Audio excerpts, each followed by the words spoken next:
আখিরি সাহার সাম্বা, এটা হচ্ছে ফার্সি ভাষা। আখিরি মানে শেষ, সাহার মানে সাহার মানে সফর মাসের শেষ, আর সাম্বা এটাকে ফার্সিতে বলা হয় বুধবার। বলুন সুবহানাল্লাহ। দুইটা ফজিলতের মাসে আল্লাহ পাক রব্বুল আলামিন আমাদেরকে মসজিদে আসার বসার তৌফিক দান করেছেন, সেজন্য আরেকবার শুকরিয়া আদায় করে আলহামদুলিল্লাহ। আল্লাহ পাক রব্বুল আলামিন পবিত্র কোরআনুল কারীমের মধ্যে আল্লাহ পাক রব্বুল আলামিন বলেন, আমি আল্লাহ হচ্ছি রব্বুল আলামিন। জোরে বলেন সুবহানাল্লাহ। আলহামদুলিল্লাহি রাব্বিল আলামিন। আমি আল্লাহ পাক রব্বুল আলামিন সমস্ত পৃথিবীর কুল কায়নাতের রব। জোরে বলেন সুবহানাল্লাহ।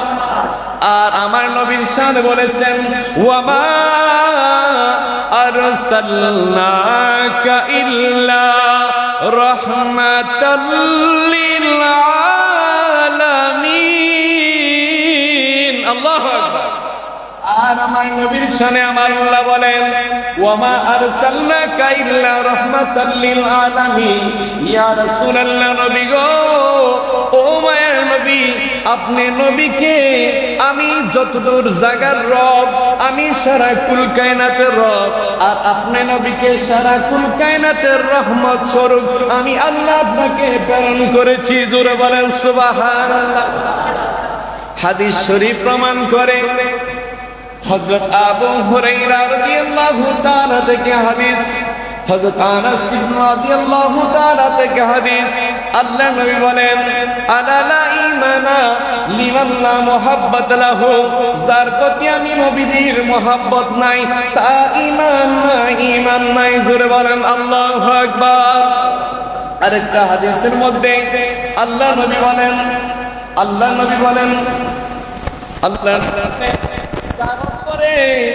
আমি নবীর মহব্বত নাই, এবং এই পৃথিবীর মা বাবা, ছেলে সন্তান, স্ত্রী, যত টাকা পয়সা, যত সম্পদ আছে, সবার চেয়ে আমি নবীকে যতক্ষণ পর্যন্ত ভালো তোমরা না বাসবা, ততক্ষণ পর্যন্ত তোমরা ঈমানদার হতে পারবে না। জোরে বলেন সুবহানাল্লাহ। এই জন্য আগামী মাসটা আসতেছে ঈদে মিলাদুন নবীর মাস। জোরে বলেন সুবহানাল্লাহ। ঈদে মিলাদুন নবীর মাস। এই মাসে লক্ষ লক্ষ কোটি কোটি আশিকে রাসূল নবীজির ঈদে মিলাদুন নবী, নবীজির আগমনে খুশি হয়ে চট্টগ্রামের দিকে তাকাইবেন। রমজানের ঈদ বলেন, কুরবানি ঈদ বলেন, এত খুশি তারা হয় না। প্রত্যেকটা গলিতে গলিতে গরু জবাই করে তারা ঈদে মিলাদুন নবী পালন করে। জোরে বলেন সুবহানাল্লাহ। এই জন্য দেখবেন বাংলাদেশের সবচেয়ে ধনী টাকা পয়সা হলো চট্টগ্রামের মানুষের কাছে। কারণ আল্লাহর হাবিব বলেছেন, আল্লাহ পাক রব্বুল আলামিন বলেছেন, ঈদে মিলাদুন নবীতে যারা খরচ করবে তাদের সম্পদ আল্লাহ বৃদ্ধি করে দিবে। জোরে বলেন সুবহানাল্লাহ। এই জন্য ঈদে মিলাদুন নবীর মাসের পূর্বে হচ্ছে সফর মাস। এই সফর মাসের 30 তারিখ এটাকে বলা হয় আখির সাহার সাম্বা। জোরে বলেন আল্লাহু আকবার। আল্লাহ নবী সাল্লাল্লাহু আলাইহি ওয়াসাল্লাম সফর মাসের প্রথম থেকে আল্লাহর নবী অসুস্থ ছিলেন। সফর মাসের শেষ বুধবার আখির সাহার সাম্বা, শেষ বুধবার, ওই সময় ছিল, তারিখটা ছিল 30 তারিখ। জোরে বলেন সুবহানাল্লাহ। 30 তারিখ বুধবার ছিল। ওই দিনে আল্লাহ রাসূল সকালবেলা মা আয়েশা সিদ্দিকা রাদিয়াল্লাহু তাআলাকে ডাকতে বলে, এ আয়েশা, আজকে আমার জ্বরটা কম লাগে, আমার জন্য তুমি পানি গরম করো, আমার একটু গোসলের ব্যবস্থা করে দাও। জোরে বলেন সুবহানাল্লাহ। আল্লাহর নবী আয়েশা সিদ্দিকা রাদিয়াল্লাহু তাআলা আনহাকে ডাক দিয়া বললেন, এ আয়েশা, আজকে আমার শরীরটা সুস্থ লাগে, আমি গোসল করব, আমার জন্য গোসলের ব্যবস্থা করে দাও। মা আয়েশা সিদ্দিকা রাদিয়াল্লাহু তাআলা আল্লাহ নবীকে গোসলের ব্যবস্থা করে দিলেন। আর একজন সাহাবাকে বললেন, এই আমার সাহাবা, যাও যাও, আমার ইমাম হাসান, আমার ইমাম হুসাইন রাদিয়াল্লাহু তাআলা, আমার মা ফাতেমা রাদিয়াল্লাহু তাআলা আনহাকে আমার বাড়ির মধ্যে নিয়ে আসো, আমি তাদেরকে নিয়ে একসাথে নাস্তা করব। জোরে বলেন সুবহানাল্লাহ। নাস্তা করব, কি করব? আমার নাতিদেরকে নিয়ে আজকে আমি সুস্থতা লাভ করেছি, আমি গোসল করেছি, আজকে আমার দুই নাতি ইমাম হাসান এবং হুসাইনকে সাথে করে আমি সকালবেলা নবীজির রাস্তা করবো। জোরে বলেন সুবহানাল্লাহ। নবীজি সুস্থতা বোধ করলেন। হযরত বেলাল রাদিয়াল্লাহু তাআলা এবং মসজিদে নববীর ওই বারান্দার মধ্যে 70 জন সাহাবা থাকতো। নাম হচ্ছে আহলে সুফফা। জোরে বলেন সুবহানাল্লাহ। মানে আহলে সুফফা মানে বারান্দার অধিবাসী। আল্লাহ রাসূলের মসজিদে নববীর বারান্দার মধ্যে ওই সাহাবায়ে কেরামরা থাকতো। আর আল্লাহ রাসূল যখন যা হাদিস বলতেন, আবু হুরায়রা রাদিয়াল্লাহু তাআলা তারা সবাই হাদিসগুলো লিখে রাখতেন। জোরে বলেন সুবহানাল্লাহ। তাদেরকে বলা হয় আহলে সুফফা, মানে বারান্দার অধিবাসী। জোরে বলেন সুবহানাল্লাহ। হযরত বেলাল রাদিয়াল্লাহু তাআলা সহ আহলে সুফফার সমস্ত সাহাবায়ে কেরাম মক্কা মদিনা অলিগলিতে বিদ্যুতের গতি নেয় যাইয়া সাহাবায়ে কেরামরে বলে দিলেন, আল্লাহ নবীজি অনেকদিন পরে আজকে সুস্থতা লাভ করেছে। আর সাহাবায়ে কেরাম যখন কোনো পানির বাঁধ ভেঙে যায়, কোন সাগরে যখন বাঁধ ভেঙে যায়, যেভাবে পানির স্রোত বইতে থাকে, সাহাবায়ে কেরাম মক্কা মদিনা থেকে এইভাবে নদীর পানির স্রোতের মতো আল্লাহ নবীকে এক নজরে দেখার জন্য এসেছিলেন। জোরে বলেন সুবহানাল্লাহ। আল্লাহ নবীজিকে এক নজর দেখার জন্য সাহাবায়ে কেরাম এইভাবে ছুটে আসলেন। আসার পরে সাহাবায়ে কেরাম এত খুশি হয়েছে,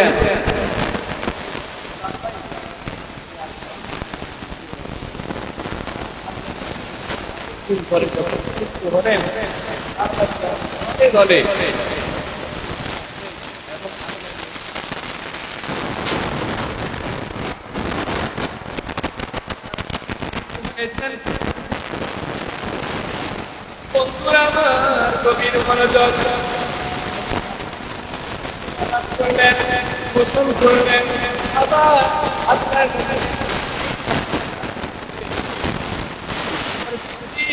রাদিয়াল্লাহু তাআলা 5000 দিরহাম আপনার রাস্তায় দিনের মধ্যে বন্টন করে দিলেন। জোরে বলেন সুবহানাল্লাহ। সুস্থতার খুশিতে হযরত সাইয়্যিদিনা আবু বকর সিদ্দিক রাদিয়াল্লাহু তাআলা 5000 দিরহাম গরীব মিসকিনদের মাঝে বন্টন করে দিলেন।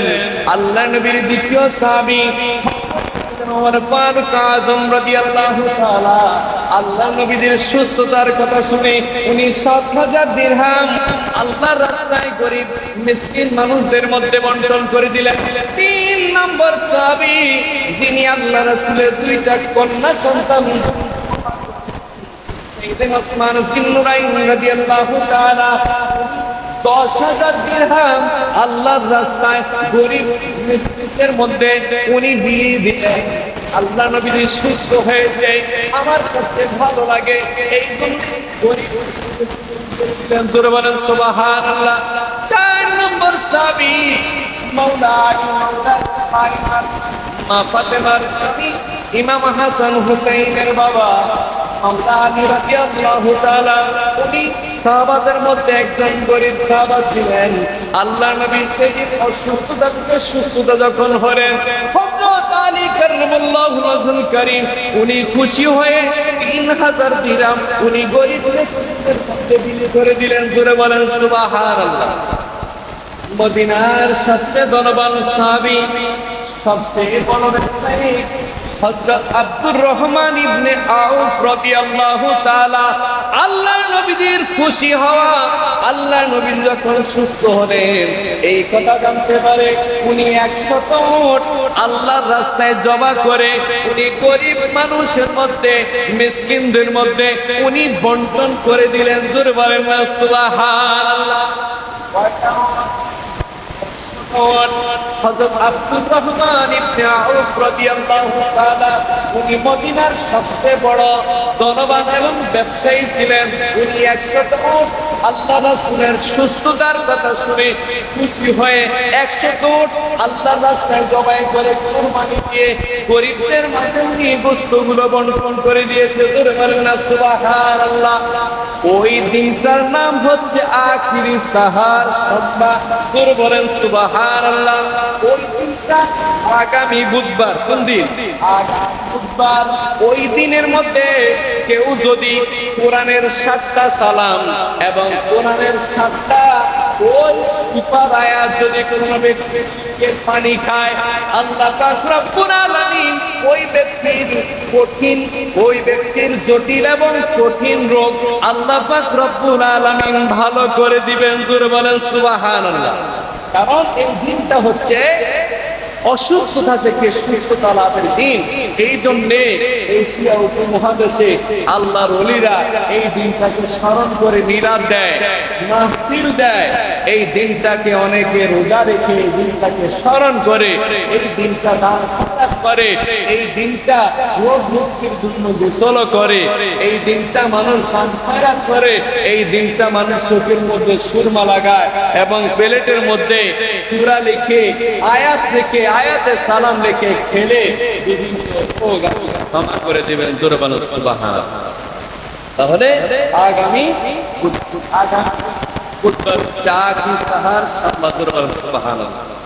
এই জন্য ইসলামের মধ্যে অনেক জন ছিল নবীর প্রেমিক, তার মধ্যে একজন হলো 14 শতাব্দীর মুজাদ্দিদ। জোরে বলেন না সুবহানাল্লাহ।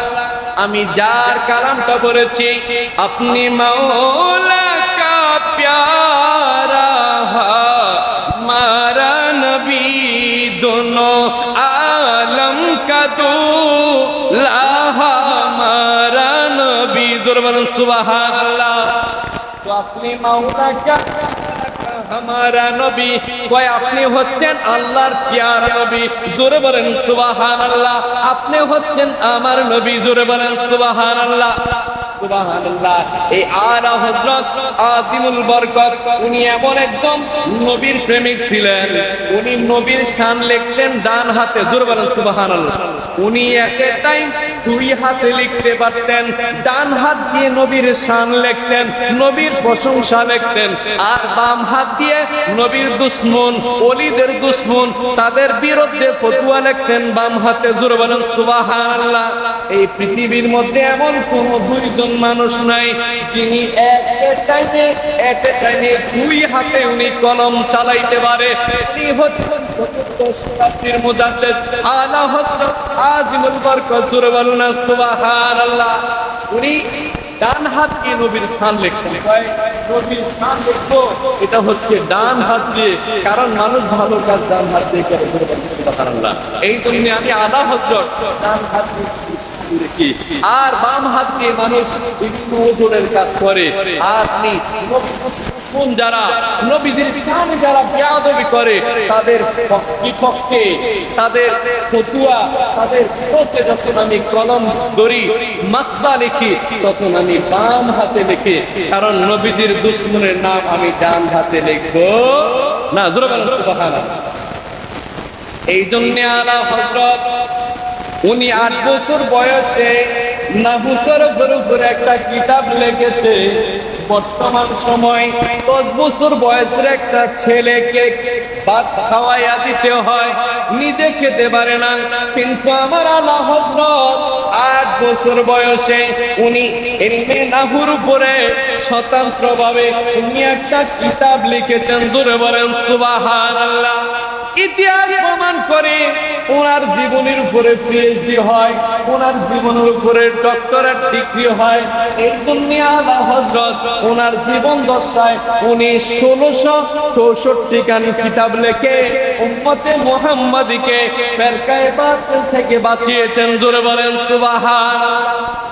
এই জন্য উনি হচ্ছেন 14 শতাব্দীর মুজাদ্দিদ, 14 শতাব্দীর মুজাদ্দিদ। বলে হুজুর মুজাদ্দিদ কি 100 বছর পরে যখন ইসলামটা একটু নিম্নগামী হয়ে যায়, ইসলামটা একটু ঠান্ডা হয়ে যায়, 100 বছর পরে আল্লাহর পক্ষ থেকে আল্লাহর একজন বন্ধু আসে, উনি আয়েশা মানুষদেরকে ইসলামের দাওয়াত দেয়, সুন্নিয়তের দাওয়াত দেয়, উনি আবার মানুষদেরকে ইসলামের দিকে দাবিত করে। জোরে বলেন সুবহানাল্লাহ।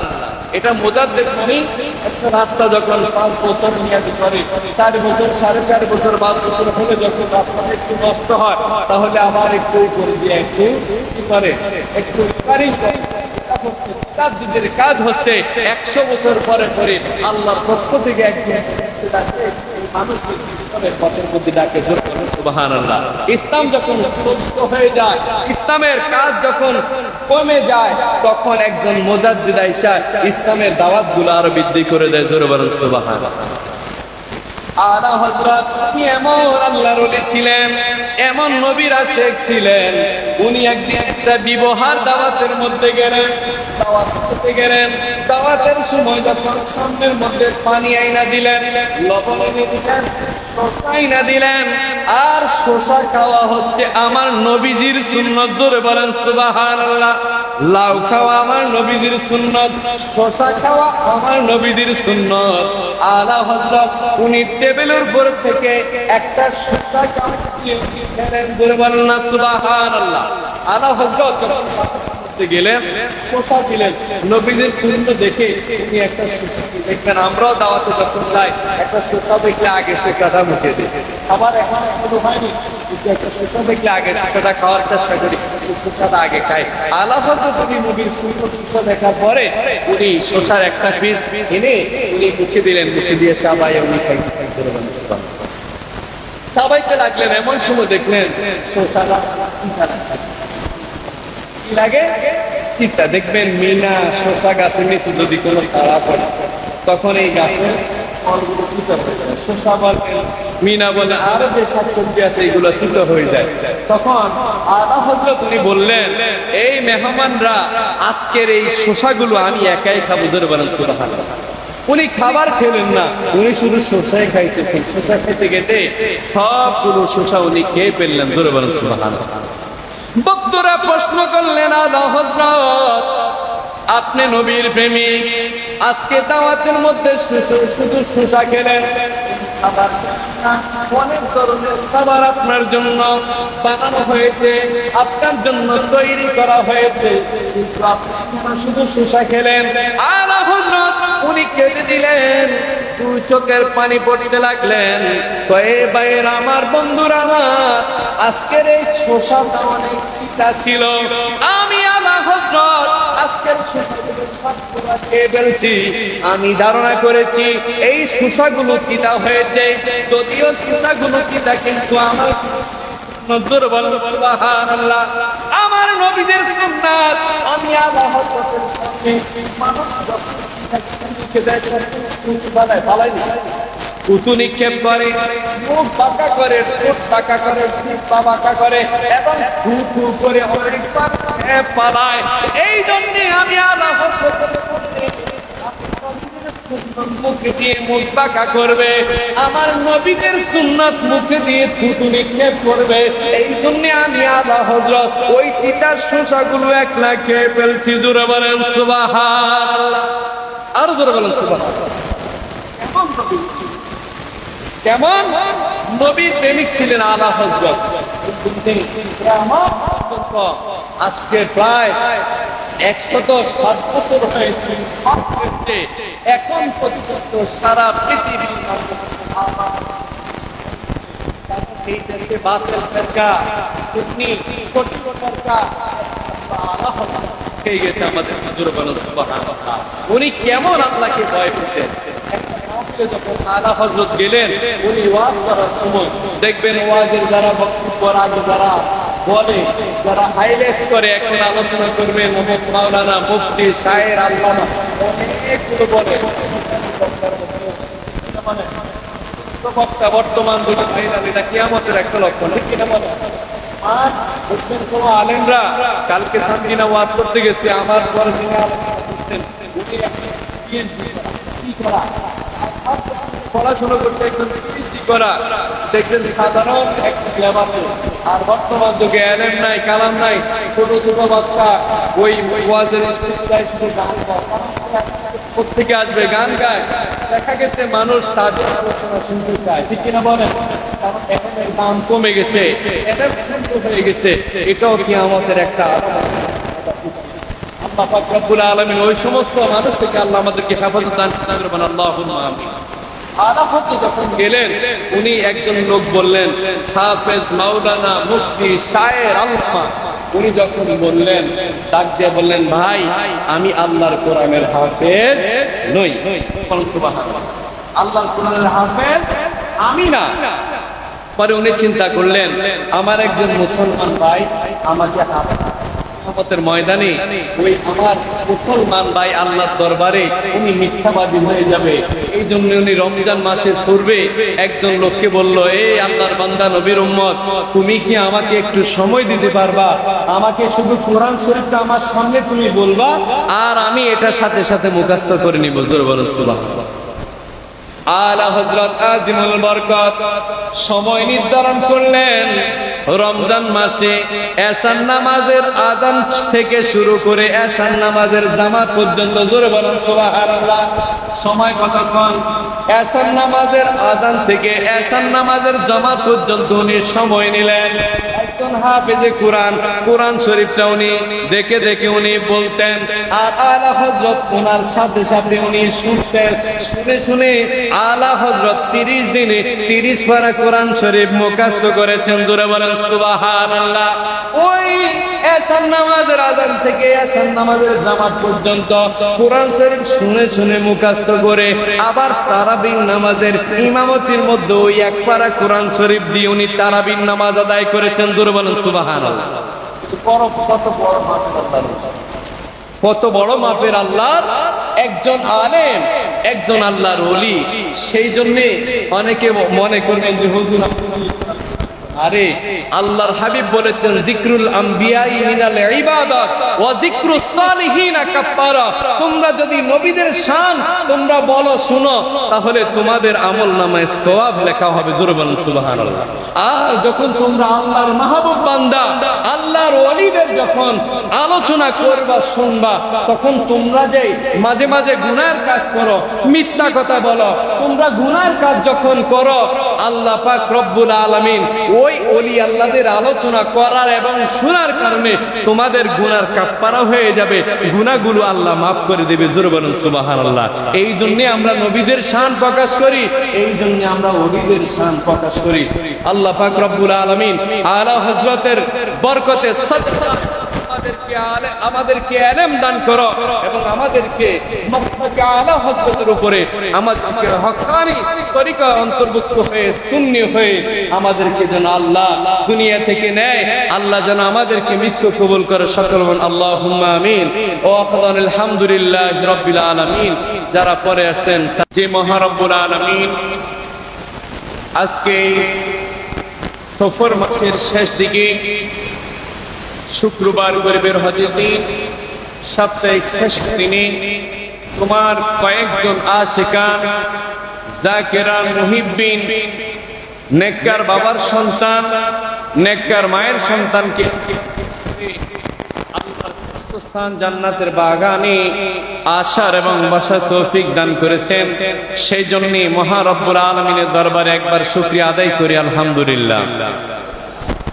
আরো শুকরিয়া আদায় করি যে মহারব্বুল আলামিন এই কুল কায়নাতকে সৃষ্টি করেছেন এবং এই কুল কায়নাতের রহমত হিসাবে আমার আপনার নবী মুহাম্মদুর রাসূলুল্লাহ সাল্লাল্লাহু আলাইহি ওয়াসাল্লামকে প্রেরণ করে আমাদের মধ্যে আল্লাহ নবীকে পাঠিয়ে সারা পৃথিবীটা আল্লাহ রহমত দ্বারা, নবীজির রহমত দ্বারা, নবীজির মুজিজা দ্বারা আল্লাহ পাক রব্বুল আলামিন এই দুনিয়াটাকে এত সুন্দর করে সৃষ্টি করেছেন।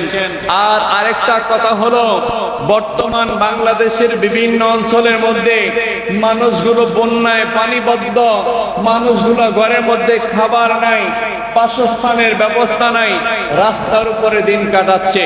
মসজিদের মধ্যে মানুষগুলো দিন কাটাচ্ছে, মসজিদের ছাদের উপর মধ্যে মানুষ দিন কাটাচ্ছে। এমনও মসজিদ রয়েছে মসজিদের ছাদ পর্যন্ত পানি উঠে গেছে, মসজিদের আযান ইকামত বন্ধ হয়ে গেছে, মসজিদের জামাত বন্ধ হয়ে গেছে। ওই সময়ের মধ্যে আল্লাহ পাক রব্বুল আলামিন আমাদের কুমিল্লা সদর অঞ্চল সহ আল্লাহ পাক রব্বুল আলামিন এই স্থানটার উপরে আল্লাহ রহমত করেছেন।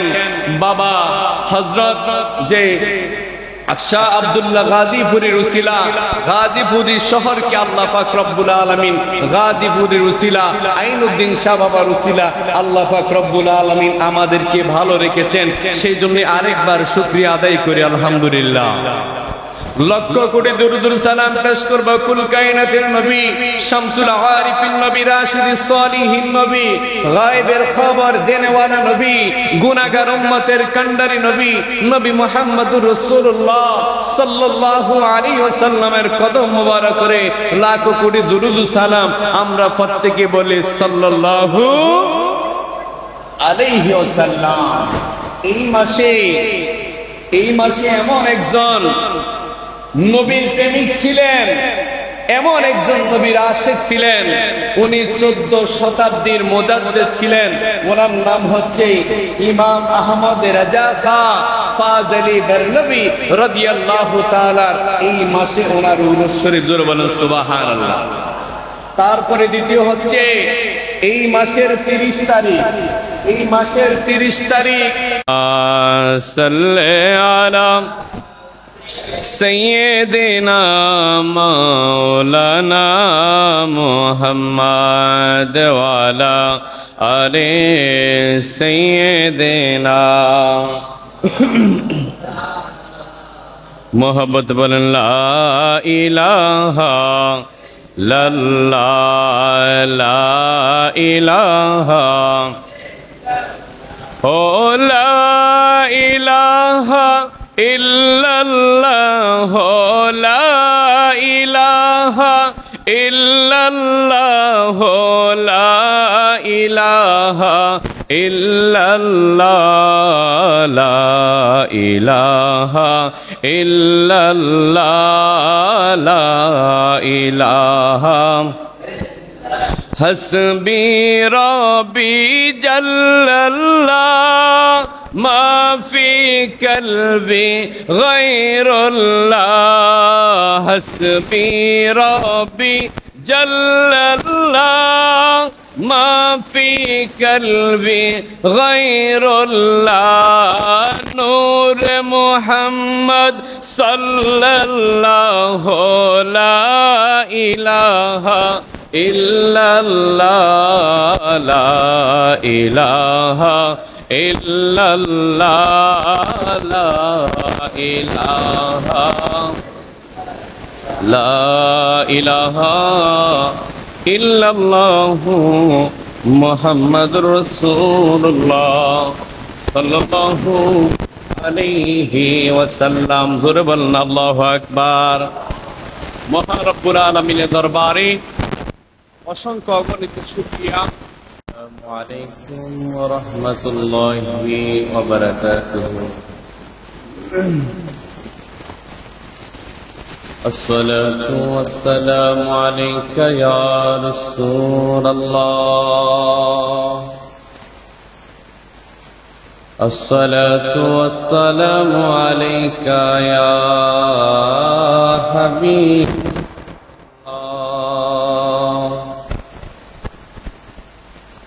الصلاة والسلام عليك يا شفيع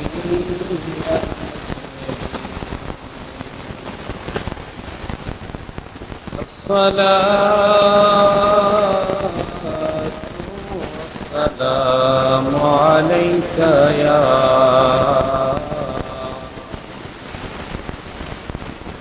رحمة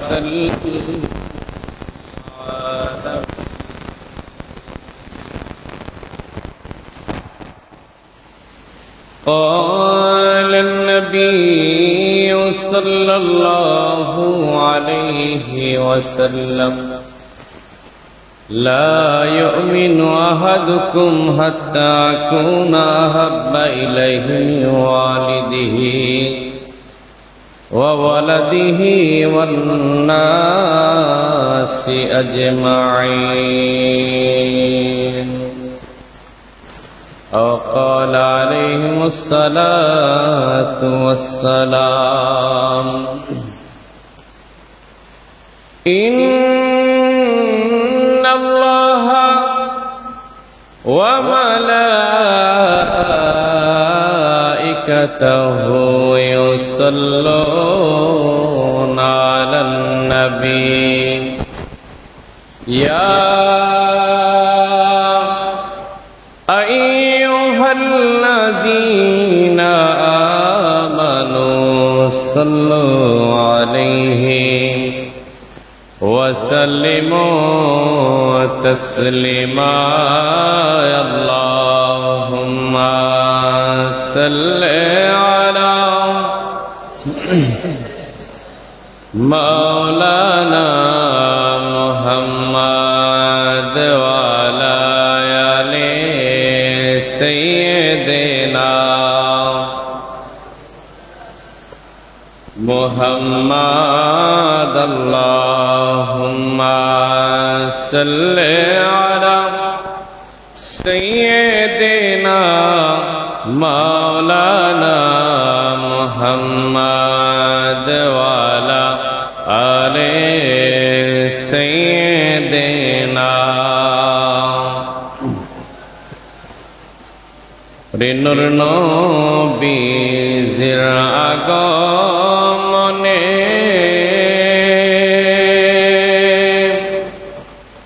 জগৎ হইল ও জালা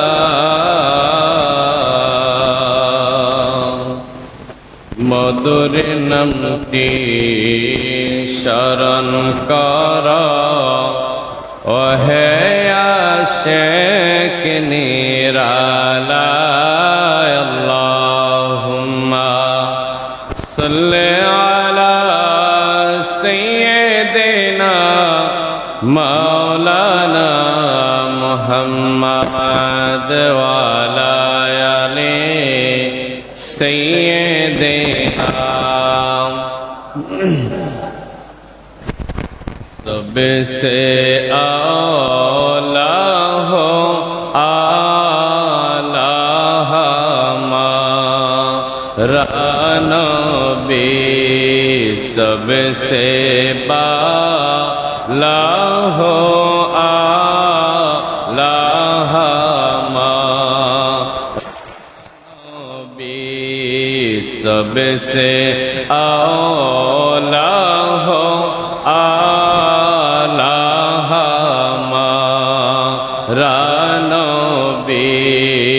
सबसे बाला हो आला हमारा नबी अपनी मौला का प्यारा हमारा नबी अपनी मौला का प्यारा हमारा नबी दोनों आलम का दूल्हा हमारा नबी सबसे आला हो आला हमारा नबी सबसे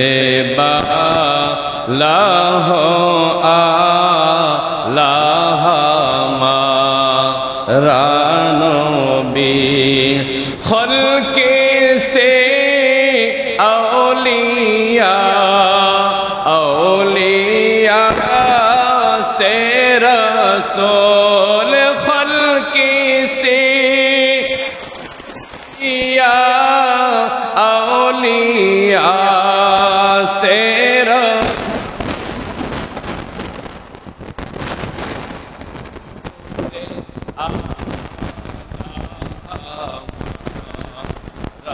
नबी सबसे आला हो आला हमारा नबी सबसे बाला हो आला हमारा नबी अपनी मौला का प्यारा हमारा